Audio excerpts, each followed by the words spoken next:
All right, so I've also done the other side and just wanted to show you. I'll go ahead and iron this. If I ironed it this way, then I have this little tab sticking up, but that's fine because then it can be pulled into the seam. And whereas if I ironed it the other way, then I would have, if we look at the back here, right, then I would have, and in this case I just went ahead and cut that off, but if I'd ironed it this way, then I would have had a little gap there. But also, I think it looks nice to have the seam going up on this side. If I was doing top stitching, for example, I think it's nice to have it on the side there. All right, and then this is the center back piece with this nice sort of rose contrast to really bring out the rose of the skulls. And here you can see that the curve in the back is going to nicely accommodate a body. My iron is spotting a tiny bit. I think it shut itself off, but now it's coming back on. And so then the last part to iron is this bit here. And usually we would iron a side seam like this so it's pointing towards the back. Remember, this skull part's going to go on the chest. But in this case, I actually like to have it going to the forward so that when I put the sleeve here, the seam on the sleeve is going to the back. Although the sleeve seam will be over here just a bit because this is all actually kind of forward of the center of the armhole. Right, so the armhole is really properly about here. But I actually, the other reason that I like that is because then when we come down here to the pocket, then we can just slip our hand right in here and this whole area is smooth. So that's the reason. All right. Now I've got the other piece that I did, and last but not least, I'm going to put the two together. We have an important moment here where we need to line up these two so that they match exactly. And I'll start by assuming that they're okay, and then I'll use a pin to check. So as you recall, we're going to kind of have to split the difference. So we'll be coming in from up here and coming in from about there. So we'll probably go through the intersection right about there. So I'm going to stick a pin in there and then make sure that, see, it's a little bit too far forward. So where it's coming forward, but it's just from the ironing. Yeah. So that didn't,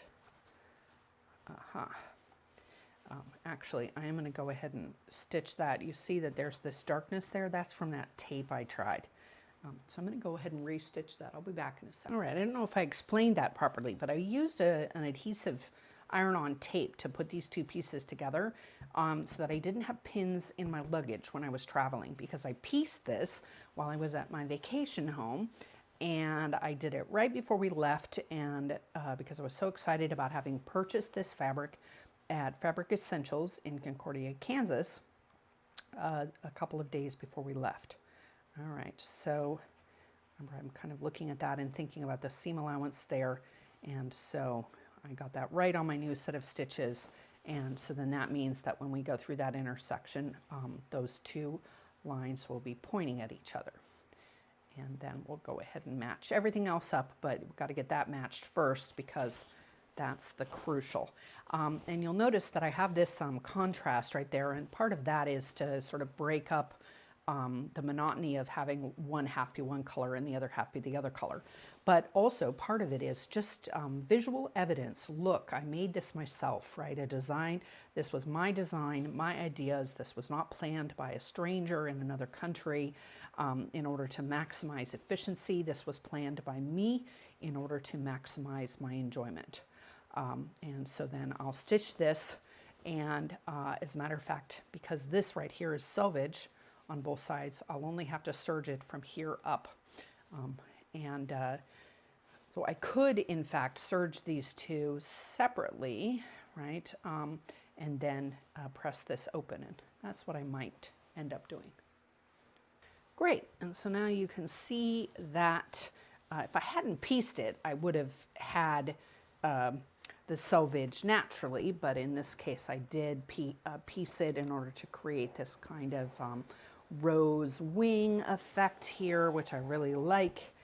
And this angle here was created by pulling this piece out of another piece that I cut, and so this angle actually shows up quite a bit in my one shirt because I'm trying to use as much of the fabric as I can, in part because I like to buy expensive fabric, but also in part because although I send all of my scraps to a quilter friend who uses them to make, I believe that this fabric will end up being a fox quilt. I'd like to, waste as little as I possibly can. And so now I have this lovely little sort of wing shape in the center back between the skulls.